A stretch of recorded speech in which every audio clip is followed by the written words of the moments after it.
still to come. Want a little color in your winter garden? Wait till you see our fantastic selection of blooming shrubs.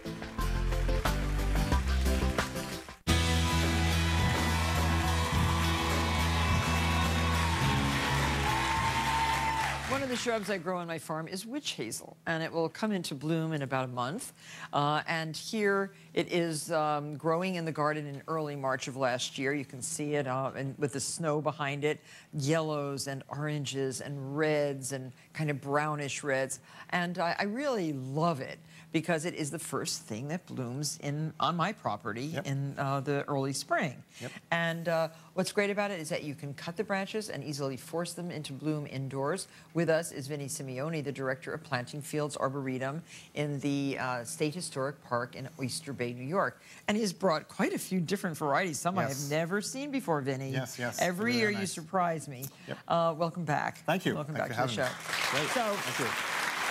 This one I have, this is a more common variety, right? Yes, that's Arnold Promise. And actually, the folklore of witch hazel is interesting. It was comes from the English word witch, which means flexible. And so it was used as dowsing rods. It was used for bows for hunting by the Native Americans. Right, so it's a very, of course, these are ornamental. So yes, Arnold Promise came from the Arnold Arboretum. But what about, what makes the witch hazel? That I use on my iPad. Well, it's also, the native witch hazel is an astringent, so yes, it's for cosmetics. Oh, it's so good. These are exotics, these are Asian, that's the native one. So these are a little bit different.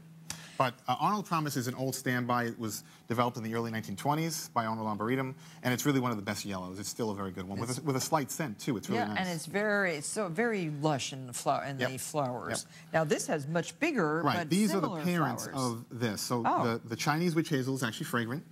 It's yellow, and the Japanese witch hazel is more orange, and that is slightly fragrant. Oh, so, it's very fragrant. Isn't that nice? Isn't that nice? So very really perfumey. Nice. It's a little all right. stinky. Well, you have, it's all interpretation. It's a little stinky. But these are the parents of the Arnold Promise. Oh, and this one, does it smell? A bit. Oh, that's prettier. That has a sweeter smell. Okay. And the great thing is, mom? this is well, you could call it the father, and this is the mother, I guess. But these are the parents, and they cross these to come up with a lot of witch hazel colors. There's a whole wide variety of colors. Gorgeous. Yes, this is a new one to Planting Fields. This is Livia, L-I-V-I-A, and Livia is almost maroon. Really quite beautiful. And you know, again, they come in every shape, color, and size these days. You know, so in the garden, they've been in cultivation in America since the turn of the 20th century. So, but now they're just starting to become Typical popular. blooming period for witch hazels. January, February, and March. Right, depending on where you are. Right. And, you know, I've never met a witch hazel I didn't like, but this is, if I had to pick one, this is probably it. Oh, this is Gelina. This is, this is very fragrant. Isn't that nice? And big coppery orange Gelina. Yep. And that one blooms in late January. So that's the first one to come out. I love that. Now, how big does the bush get? The plants need room. They will get, you know, 10, 15 feet wide. So you really, if you have a 3x3 space, and they kind of grow like this. They grow vase-like. They're great for a bird feeder or a birdhouse. But they do need room. It's the one prerequisite. Okay. Yep. This one has huge flowers. This is Sunburst. Oh, I love this. This is also new to us. And this still has leaves from last year. This has leaves from last year, yep, so it's a little bit rustic looking. But those flowers are probably the biggest I've ever seen on a witch hazel. So beautiful. Aren't those wonderful? Yes. Sort of a pale yellow. And what's that called?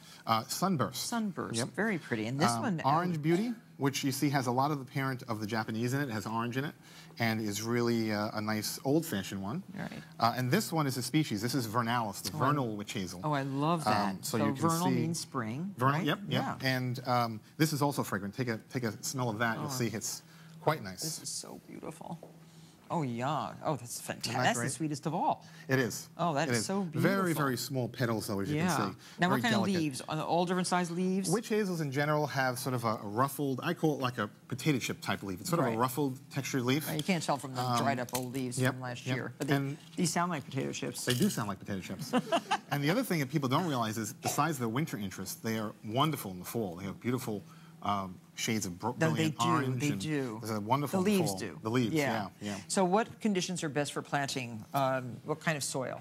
Well, they're very adaptable, but I would say moist, well-drained soil is best. Full sun or partial shade.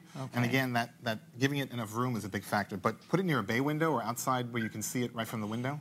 Really and last year I was told mine were growing quite close, the branches, to thin out the branches a little bit, take sucker branches out. When they're younger, they do need some pruning and some training. Yeah. But we actually, planting fields, have about 25 different types, and this year we're adding another 12. Oh, you are? So where do you find them? All over the United States, but many of them come from mail-order nurseries on the East Coast and on the West Coast. Any suggestions for our audience?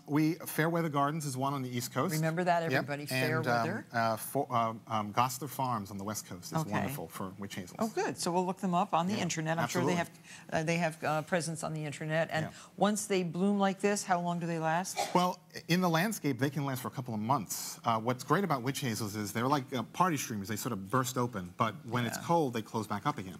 So they'll last a couple of months. In the house, when you cut them and bring them indoors, a week and a half. Yeah, they're good. So they're like good. flowering quince in a way, right? Exactly. Yeah. Exactly. Yeah. Well, when we come back, a hint of springtime, lots of varieties of very beautiful and exotic camellia. So stay with us. Thanks.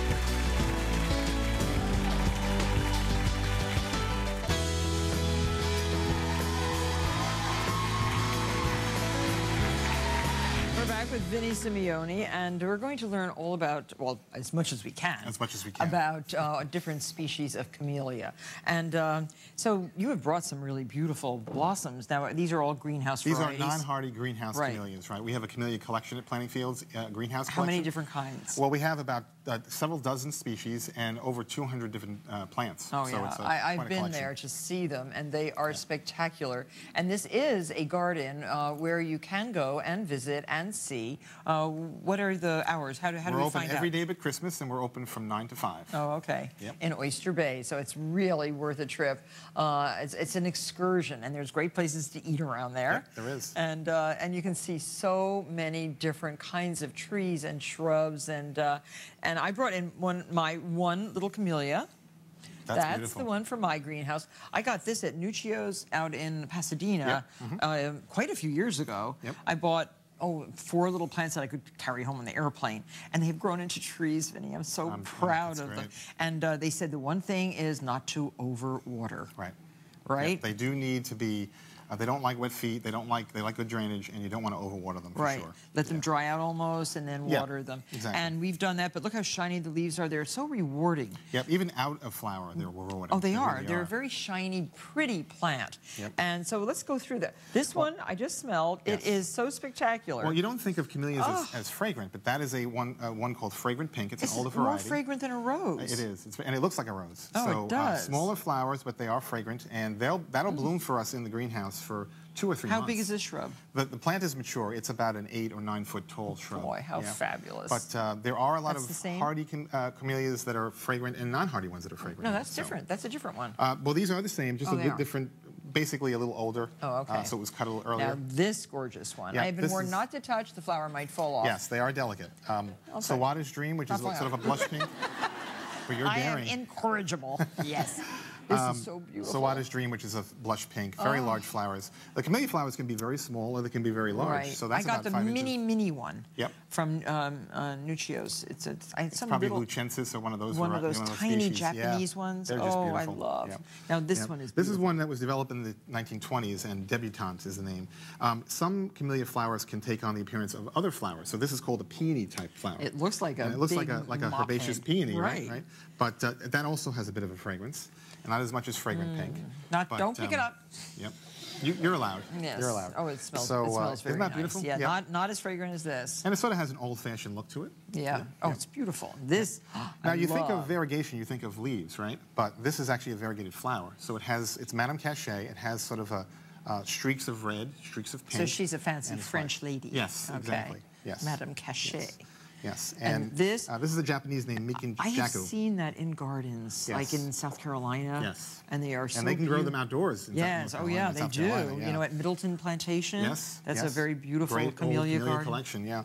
And this one has streaks of white in it and red, so it's really, I mean, look how large the flower is. There's a great camellia garden also in L.A., right behind the Beverly Hills Hotel.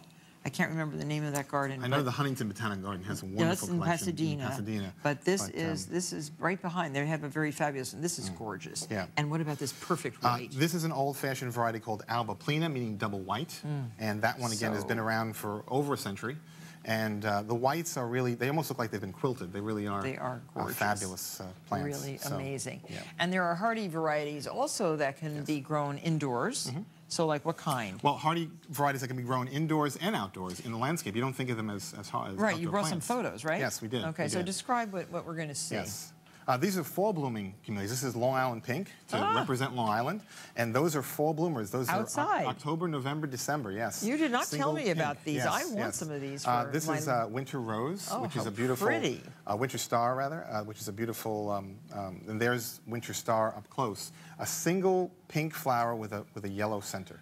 And those plants will get, and actually this is another white one. This is Mason Farm. Is that outdoors too? All outdoors. These are all fall bloomers. Hardy fall. Now, how hardy? Like Maine? To zone 6, no, to zone 6. So well, Maine is the southern tier of, well, if you're along the coast, probably, yes. Yeah. Yes. So. And what's the best time of year to plant hardy camellias outside in your garden? If you're in the northeast and colder climates, I would say spring planting. If you're in the southeast or in warmer climates, I would say fall planting. But here's the spring blooming camellias. This is April remembered. So this is April, May blooming. Very beautiful. And so the leaves are shiny. This is a great picture. This is April Kiss. How big that is now. And that's a young plant. That's when only should about we come 2 or to 3 planting years. fields to see the camellias outdoors? Outdoors would be April, May, or October, November. This is April Rose, which actually you see that one has reverted, so it's actually white and pink on the same plant, but the rose-colored ones on the bottom. And this is actually some evaluations that were done early on. This is a camellia that's been outdoors for us for 30 years. It's the work of Dr. Clifford Parks. Dr. Clifford Parks and Dr. William Ackerman developed a lot of the new hardy camellias. Is that Parks from Parks Nurseries? Or? From Camellia Forest Nursery, yes. Oh. And so those are outdoors for 30 years or so.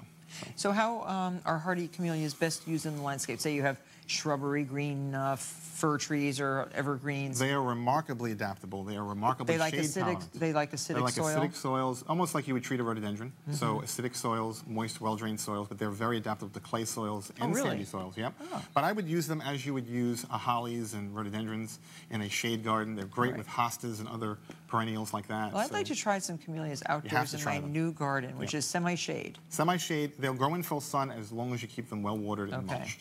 But in semi-shade best. Yes. Yeah. Absolutely best. Vincent Simeone, you're always a fount of information. Thank you. Don't forget to visit planting fields in Oyster Bay, Long Island, New York. It's an amazing place. And Vinny has been working very hard for how many years? 18 years. 18 years. Been there 18 years. Yeah, well, fantastic. You've done a great job. We'll be right back.